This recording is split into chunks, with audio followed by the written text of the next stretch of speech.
So, talking the last couple of days about these important learning mindsets, and really these learning mindsets are to do with what's going on inside the students, their subjective experience of the learning process. But we've also looked at the ways that external factors can shape those mindsets. So the kinds of praise that you're using, the way you structure assignments, the way grading is handled. These things are all sort of external factors that can shape students' mindsets and their engagement.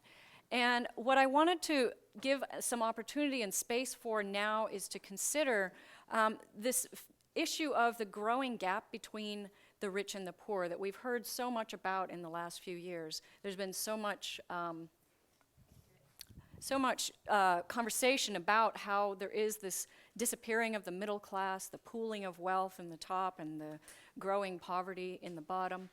And I want to look at what that means for students growing up in these very different environments and how those environments might be shaping those students' mindsets that might be influencing how they are engaging in the classroom, what kinds of mindsets they're bringing with them that have been shaped by these environments. So with that, I want to just sort of dive in and take, yeah. I'm just going to mention. Right, excellent. So this is a graph showing the change in these quintiles, over since the late 1970s. So in 1979, the top 1% was earning $347,000 a year on average, and today that number has jumped to 1.3 million. So that's a 281% jump in what is qualifying as the top quartile. Whereas you can see in the bottom, it's only moved up by about 16%. So that's a pretty staggering jump. We know that it's not a simple issue, right? There's a lot of factors contributing to this, so I don't want to oversimplify it, but I want to just sort of restate what I think everybody in this room knows, that there is a very strong correlation between your income and your level of educational attainment. So this is just giving you a picture of, the jump in income that comes with these degrees of education. And what I think is really important to note is that the students who are getting that education, there's a big gap forming there as well. So this scissoring of these lines between the top quartile and the bottom, you're gonna see that over and over in this presentation. So what we have here is a look at the students who are reaching, completing a bachelorette by the age of 24 by family income.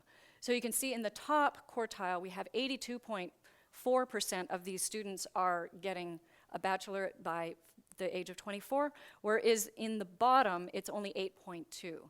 So this is a staggering gap that we're seeing. And it's clear that these students are not reaching their full potential, right? And that's terrible. And beyond the personal tragedy of that, there's also a really significant cost to society. So I just want to show you these numbers just to sort of put this all in perspective of how important this issue is to address. One study estimated that the annual cost to society for poverty, childhood poverty, is $500 billion per year. I think that's 4% of the gross domestic product, but I'm not sure if I'm remembering that exactly right. In this other study, what they looked at was the lifetime aggregated societal burden for what they call opportunity youth. That's youth between the ages of 16 and 24 that are not working or not in school. So what that means is those students are less likely to be living in a way that's contributing to society. They're probably requiring some form of social assistance. They're much more likely to be imprisoned, so there's cost for imprisonment. And they're also, that loss of tax income is accounted for in this. And this is a really interesting study because they really looked at like every possible factor. They even included like the benefit, the savings of them not being in school. So this is a very thorough study, and what they found is the lifetime aggregated cost for these youth, opportunity youth, which I think is a very optimistic kind of term, $4.7 trillion, which is really huge. And something that I found really interesting in this paper when I was reading it was a quote by these authors, these researchers, that said, "These youth have not progressed through college to secure a stable attachment to the labor market." The reason I find this so interesting is because I think of the process of getting an education as an attachment process. I feel like we all probably have a pretty good sense. There's a lot of data out there showing how critical the attachment formation between the child and their primary caregiver is in those early years, really impacts their brain development. I feel like that attachment process is an ongoing process throughout the lifetime, particularly into early adulthood, where kids are going through their schooling, they're learning to attach to their peers in adolescence, they're moving from adolescence into young adulthood in high school and college, and that's where they're starting to find their sense of themselves, their identity, and how they fit with the larger society. So this is an attachment process, and I had never heard anybody outside of my way of thinking in psychology that had thought about it this way. So it was really surprising for me to see that these economists were thinking about it in a similar way. So what's happening here, and why are we talking about this? There's a lot of gaps that are forming in the lives these kids are leading. So I want to just dive into some of these because they have really important implications for not just students' mindsets, but the parents' mindsets. And I think that you guys as educators are interfacing with these different cultures that these kids are coming from, and it might be really helpful to think about what those differences are. So considering it, can help us really tailor how we're talking to these different groups, what kind of expectations we're having from them. And a lot of the data that I'm going to show you is coming from this book, Our Kids, The American Dream in Crises. It's Robert Putnam's most recent book. It's really great. I highly recommend reading it. So what we're going to do is we're going to start by looking sort of big picture and moving down into the differences that are happening in communities and in families and amongst those parents and children. So we're going to start with looking at communities and school differences. So what's been happening is there's this growing gap in terms of neighborhoods being segregated into wealthy and poor neighborhoods.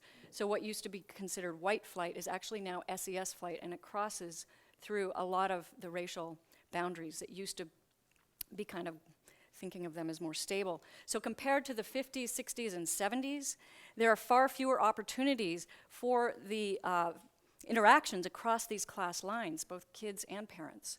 And what that also means is that the schools that these kids are going to, the opportunities that they're having, are really different. But you also have these parents in wealthier communities have a lot more resources. They're more educated, so they understand the value of early childhood education. So they're putting a lot of resources into the early childhood development for their kids. So that now what we're seeing is the gap between kids entering kindergarten is actually now 2 to 3 times bigger than the racial gap. So that's just like, we know that how the early childhood education is very predictive of those kids going to college. So that gap is really meaningful in terms of kids' academic outcomes. And so what we're also seeing is that in a lot of these high poverty schools that are under-resourced, they're tracking kids. I'm sure that's pretty common in some of the schools that you guys are working in, where kids get put into college track and other kids are not. So they're getting a sort of message institutionally that they shouldn't bother, which is really sad. So another difference that's going on in these communities, since the 70s, crime overall is actually decreasing, but what's happening is where that crime is happening is pooling. So we're seeing that these higher income communities are safer, but there's a lot more violence happening for people who are living in these high poverty communities. So the result of this is that these rich and poor kids are interacting with each other less, and who you go to school with matters. And this is a really great quote out of the book. High standards and aspirations tend to be contagious, as do low standards and aspirations. So who you're surrounded with really is an influence on who you become. And I wanted to just really bring this point home by sharing this quote with you from the director of the Human Nature Lab at Yale University. We've shown that altruistic behavior ripples through networks, and so does meanness. Networks will magnify whatever they are seeded with. They will magnify Ebola, fascism, unhappiness, and violence, but they will also magnify love, altruism, and happiness and information. So I had an experience I'll just share with you about going into one, I've gone into a lot of different high schools, both now in the work that I'm doing, but also before when I mentioned I was working in elementary and middle schools in a very poor part of LA. And whenever I would go into those poor schools, I felt kind of on edge. Like there was just this sense of threat. It just felt dangerous. And it could be that I knew a lot of the stories of what was going on because I was working closely with people who were doing wraparound services. But I had such a contrasting experience recently when I went into a very wealthy high school and I walked in the door and it was right when class had ended and all the kids were funneling out into the hallway and they were greeting each other with hugs and smiles and warmth, and I had never seen anything like this. And it was so striking to me how much love there was between these students. And so I was meeting a teacher there to interview her, and it was the first question I had was like, what's going on here? This is really different. And she said, oh yeah, we have this policy at our school, no kid eats alone. So it was an institutional message they were getting that kindness is really important, we value it, and we won't tolerate people being left out. And I was like, wow, that's really beautiful to see. Like that's a seed they planted, and it just like the kids adopted it. So the question that brings, of course, you know, this is an age-old problem. So again, I don't want to oversimplify this, but I think that a really important question to probe is how do we seed the positive behaviors and not the negative when we do create opportunities for interaction across these class lines. So I want to look at one specific difference that is also been really striking to me is considering the differences that's happening in these different communities around extracurricular activities. And so why are extracurricular activities important? Why would I be bringing this up? So kids that are consistently involved with extracurricular activities are significantly more likely to go to college. Does anybody here know the statistics on this? Is anybody familiar with this? No? So kids who are consistently involved with extracurricular activities are 400% more likely to go to college. Those who are, 70% more likely to go to college than those who have episodic participation. So what we do know, though, there's been a lot of research on the value of extracurricular activities, so I just want to bring some attention to this. There's been like a really comprehensive review of the literature that has shown, this is consistent findings, is that students who participate in extracurricular activities have higher GPAs, they have higher educational aspirations, they have more positive work habits, they are more psychologically resilient, and they are more likely to have civic engagement, so voting and volunteering, and they have higher future wages. And they also have lower truancy rates, lower delinquency rates, and lower dropout rates.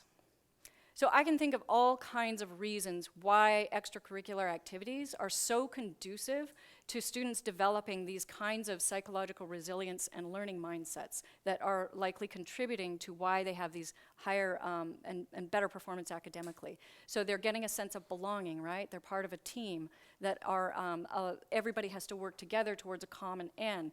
That's a sense of purpose where they get to connect to it. They're also having opportunities to experience the element of growth mindset that is so valuable is that you're getting feedback throughout. There's this recursive process that happens where you're seeing the benefit of your effort and your practice and learning new strategies, and you're working collaboratively to figure out what those better strategies are. So there's so many ways that these activities can support students in developing these learning mindsets.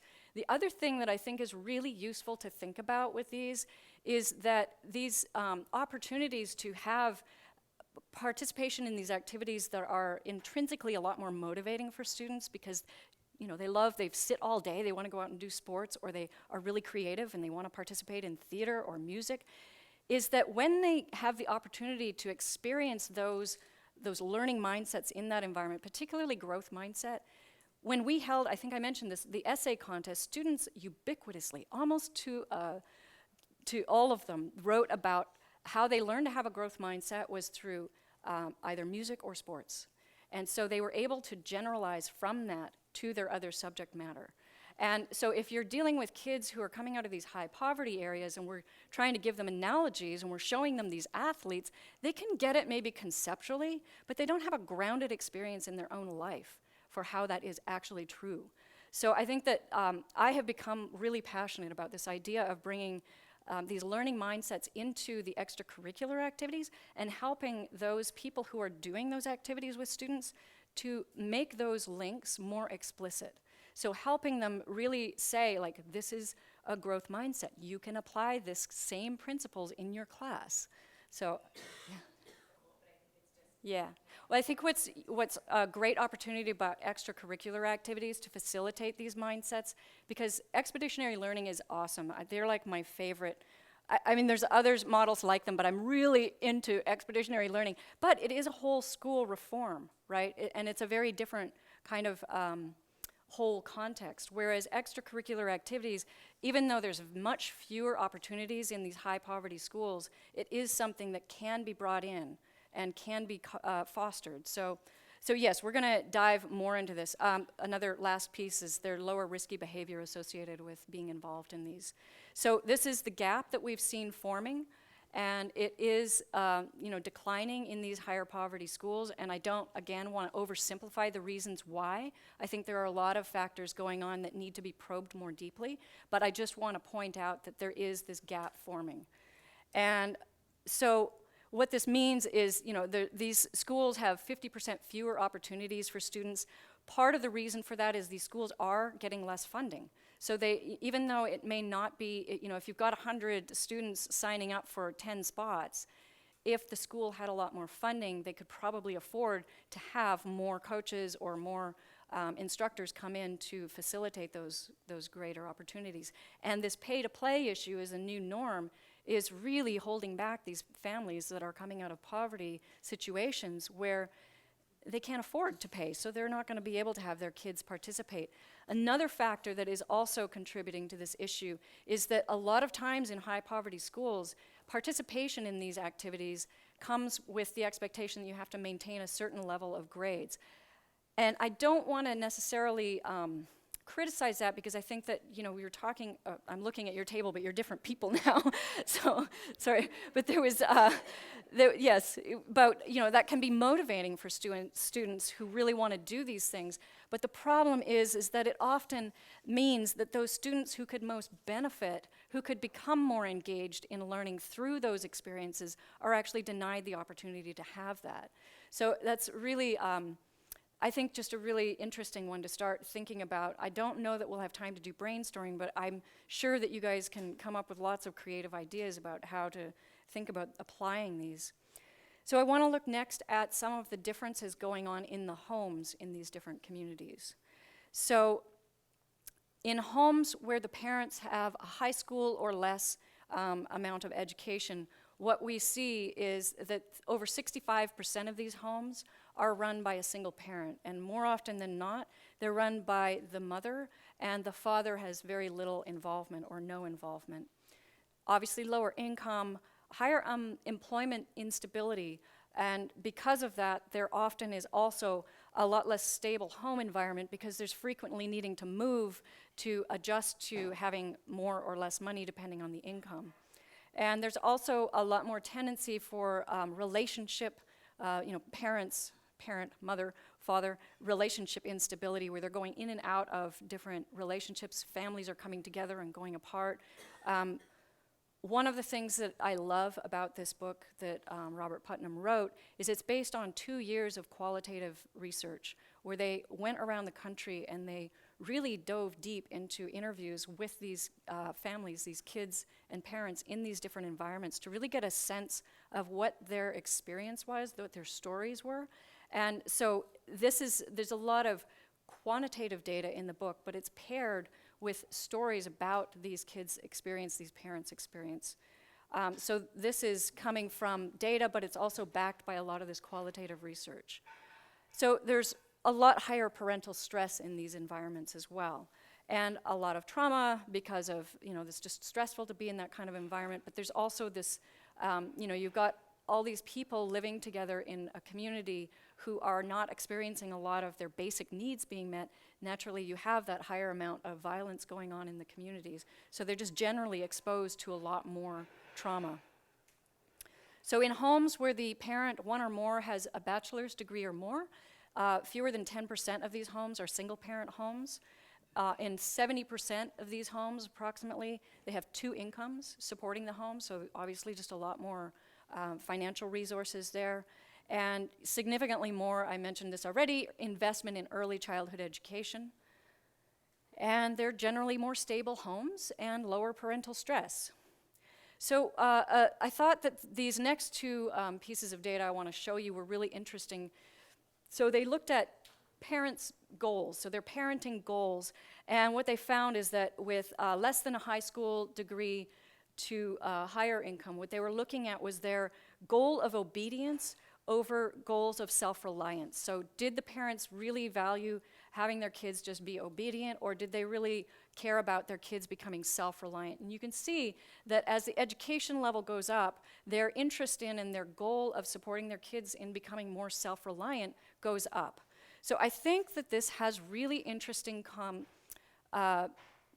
possible implications for students' mindsets around sense of purpose and autonomy.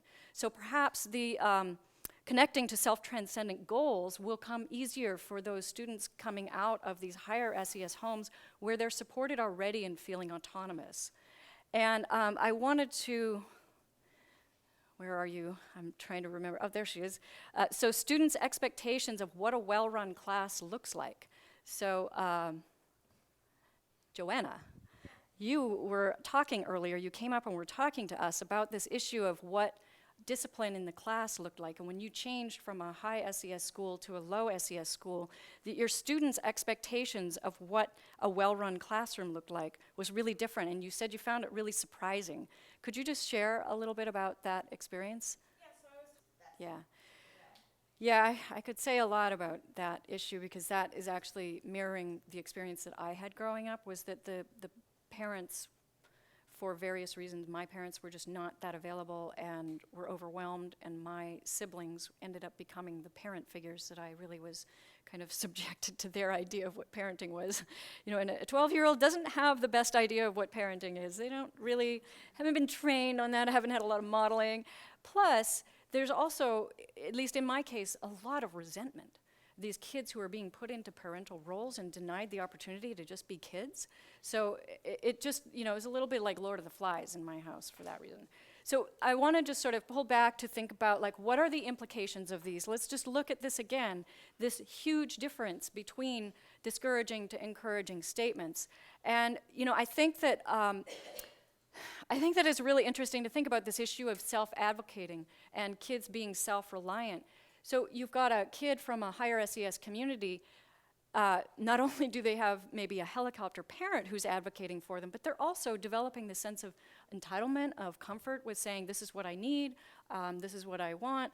And they also might be coming in with this expectation of needing or you know, like encouraging and praise statements might be something they're so much more comfortable with that if you don't offer that to them, it might be like kind of like, I must be doing terribly if you're not telling me how great I am all the time. And I think that another side of this is thinking about kids coming out of these homes where they're not experiencing a lot of positive statements, encouraging statements. What is that going to mean for their interpretation of when they do start getting praise from a teacher, any kind of praise? And when I shared this pondering that I was having about this with a friend of mine who works in a very high poverty school. She's a therapist who works with kids who've gone through a lot of trauma, and she just, like, I barely finished my sentence. She said, oh yeah, I see that all the time. She told me about this one student that she worked with who had so low tolerance for hearing positive statements that if she said, if I said anything even slightly resembling praise, he would crumple up what he was working on and throw it on the floor. And she said, all I could do, I eventually figured out that all I could do was just describe what he was doing, and that was it. And then eventually, over time, she worked into being able to give him more positive feedback. So I also think what's really important to consider is that all these factors that we've talked about with parents who are raising kids in these incredibly challenging environments, they're in a neighborhood that could be very violent, their idea might be, we don't know until you kind of get to know them and find out, but they have maybe really different ideas about the value of any kind of praise, right? They may not see it as something that's helpful. And this really came home for me in reading this book and reading some of these qualitative stories of what these parents saw as how to prepare their kids to survive in their environment. And I thought that this quote really kind of captured that for me. We don't do all that kissing and hugging. That's other races' stuff. You can't be mushy in Detroit or Atlanta. This family had moved. So I think that's just really interesting to consider when we start to talk to parents about these mindsets and we start having conversations with them about like the value of process praise.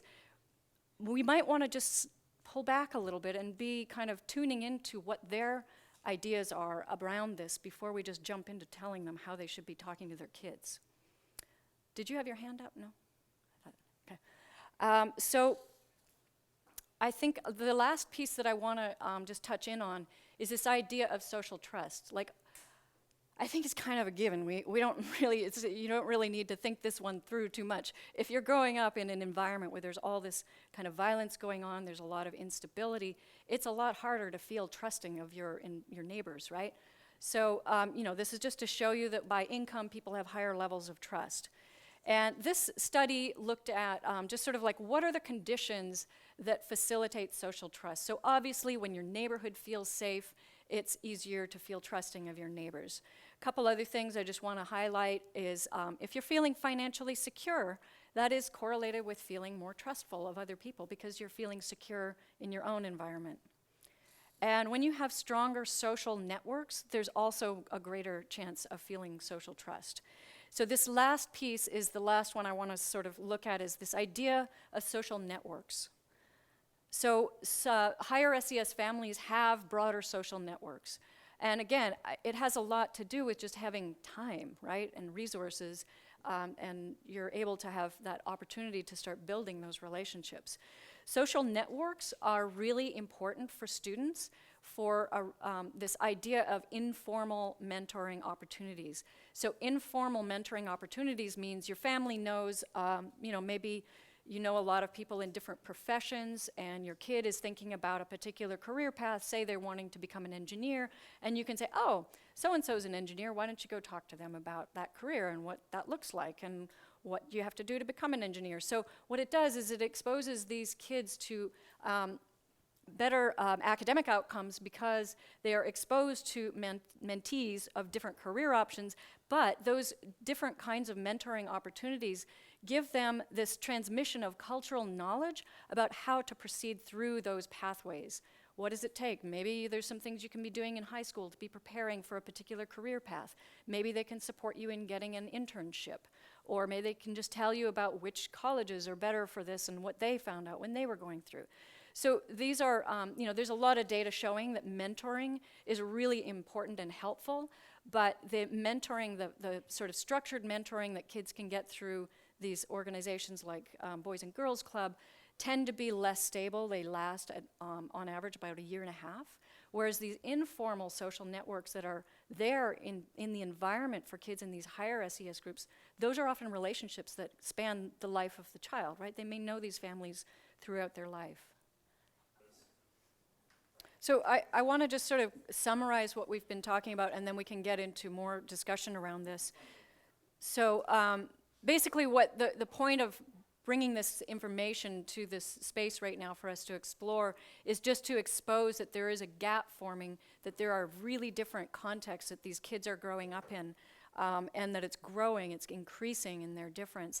Poor communities are amplifying these negative mindsets often, and the wealthy communities and schools are often amplifying these more positive ones. And then the gap could be influencing students. So the couple of things that just come to mind for me is when I think about first generation students now as compared to earlier in the 50s, 60s, and 70s, where there was a lot more interactions across class lines, the gap for them culturally when first generation students then were going to college might have been significantly less than what these students are now experiencing when they're going to college, and they've grown up in an environment where the way that people talk to each other, the environment of their sense of safety and trusting other people might be really different. The gap in their experience of like belonging issues might be amplifying.